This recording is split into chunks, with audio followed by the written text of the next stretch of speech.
berbicara masalah Web 3.0 itu sendiri, perkembangannya sudah banyak sekali ya. Jadi mulai dari mungkin yang sekarang cukup keren itu adalah teknologi blockchain dan metaverse. Blockchain dan metaverse. Nah, blockchain ini kan rantai blok. Nah, ini penafsirannya seperti apa dan bagaimana ekonomi syariah menanggapinya? Apakah perlu ekonomi syariah itu beradaptasi terhadap hal-hal seperti ini atau nggak usah gitu kan? Nah, kita lihat sebenarnya blockchain itu diciptakan karena keresahan komunitas teknologi untuk mendapatkan sebuah fasilitas financial service yang cepat, murah, transparan, terus kemudian keamanannya terjamin. Ya, itu semua diinginkan oleh para pelaku teknologi tersebut sehingga mereka membuat yang namanya blockchain.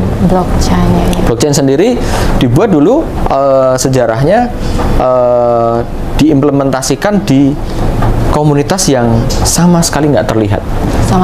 Sama sekali nggak terlihat. Mereka menggunakan transaksi yang sampai bermiliar-miliar bisa dilakuin dalam waktu sekian detik tanpa harus menggunakan perbankan. Nah, mereka membuat instrumennya. Nah, teknologi blockchain ini sebenarnya tidak hanya untuk konsep transaksi doang gitu ya. Juga bisa digunakan untuk transaksi infrastruktur. Termasuk beberapa hal. Mungkin kita berbicara masalah smart city, itu juga bisa menggunakan teknologi blockchain. Ya, mulai dari kalau kita berbicara ekonomi syariah, itu bisa kita membuat bagaimana UMKM, ya, mulai dari matrikulasinya, pendataannya, dan interaksi datanya itu menggunakan blockchain.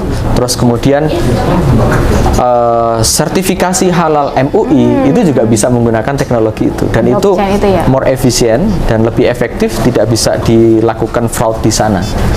Kurang lebihnya seperti itu.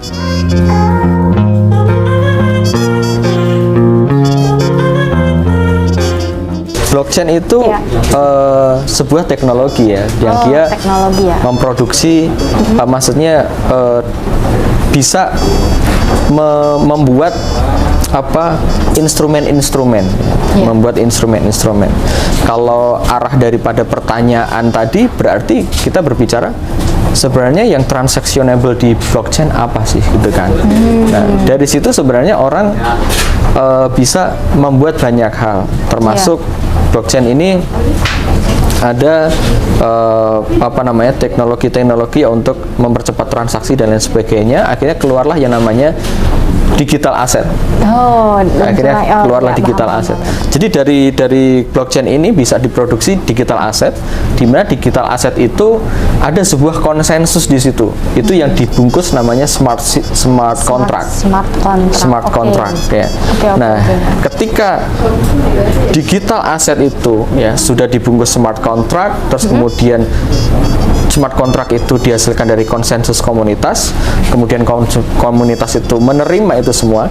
Digital asset ini bisa diterima oleh komunitas, minimal komunitas. Ketika kemudian komunitas itu ternyata berkembang, akhirnya dimanfaatkan oleh masyarakat umum, itu cerita lain. Nah, akhirnya digital asset ini sebenarnya apa? Digital asset ini yang sekarang ini kita sering kenal dengan istilah crypto aset, atau cryptocurrency. Kenapa jadi currency? Karena dia itu bisa untuk alat tukar.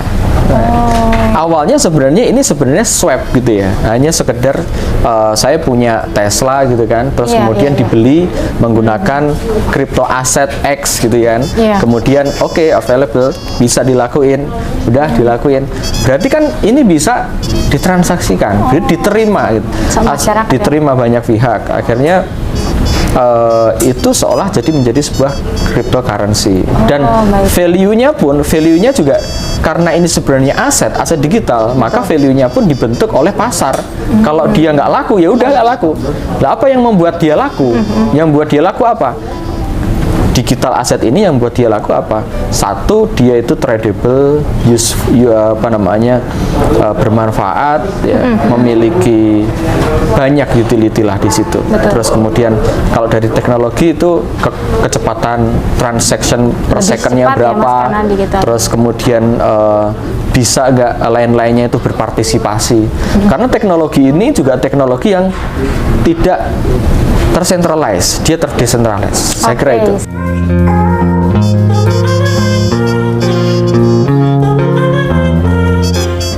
Indonesia ini termasuk agak belakangan ya untuk berbicara masalah cryptocurrency. Nah, sekarang ini cryptocurrency karena dia itu basisnya digital asset, dia masuk di Bapepti.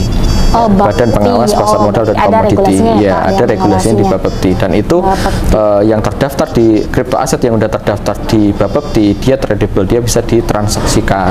Nah, namun demikian crypto aset itu ada fase-fasenya untuk dijual. Jadi ketika dia belum tradable di sebuah bursa, dia itu bisa dilakukan yang namanya private sale, kemudian pre-sale. Nah, ini dua hal ini yang kemudian kadang bobol, banyak dimainin oleh para pelaku yang kurang baik. Biasanya akhirnya orang investasi mau ngambil digital aset ini, tapi terus kemudian sudah dibeli gitu, terus kemudian hilang gitu kan. Nah, ini biasanya hal-hal seperti ini tidak difahami oleh regulasi. Kalau kita di Jepang, kebetulan perusahaan kita ada di Jepang juga, itu untuk private sale dan pre-sale itu tidak diperbolehkan. Dan itu caranya menjual itu khusus pada closed loop lah ya. Nah, itu. Nah, kalau kemarin kita lihat ada crypto aset atau cryptocurrency yang dijual, bikin token ini dijual seenaknya. Itu gimana tuh Mas? Nah, itu ya sebenarnya ya semuanya kembali kepada knowledge yang beli. Barang itu kan bisa dibeli oleh siapapun, gitu kan. Ya. Tetapi kalau kemudian salah ya Mas dalam proses pembelian itu ada beberapa hal yang dilanggar, misalnya asymmetric information, sehingga cenderung itu kemudian dimanipulasi dan lain sebagainya, tidak dibolehkan. Dan yang kedua, hal yang paling sensitif di crypto currency atau crypto aset ini adalah aturan bagaimana tentang goreng-goreng value-nya. Menggoreng value ini kadang nggak masuk akal. Di Indonesia ini orang itu mudah sekali loh menjadi objek penggorengan ini orang tertentu, isu tertentu. Jadi tanpa orang itu belajar, literasinya nggak cukup, tapi digoreng karena isu di sosial media gitu kan. Pengen cepat dapat keuntungan yang lebih. Dimainin, dan akhirnya muncullah orang-orang yang mengkapitalisasi kegiatan-kegiatan negatif ini. Akhirnya jadi bisnis negatif. Jadi sesuatu objek yang sebenarnya itu terbolehkan, jadi nggak boleh gara-gara perilaku itu sendiri. Sebenarnya kayak teknologi itu seperti halnya kayak dulu kita ada TikTok masuk Indonesia, kita sempat berpikir TikTok itu mengerikan gitu ya. Tapi sekarang orang crowdfunding sosial movement ada di TikTok, dakwah ada di TikTok dan lain sebagainya. Nah, ini hal-hal yang menarik. Maka dari itu yang pertama, kita jangan a priori dulu terhadap teknologi, pahami, literasinya kuatin, baru kemudian eksekusi untuk melakukan interaksi transaksi seperti itu.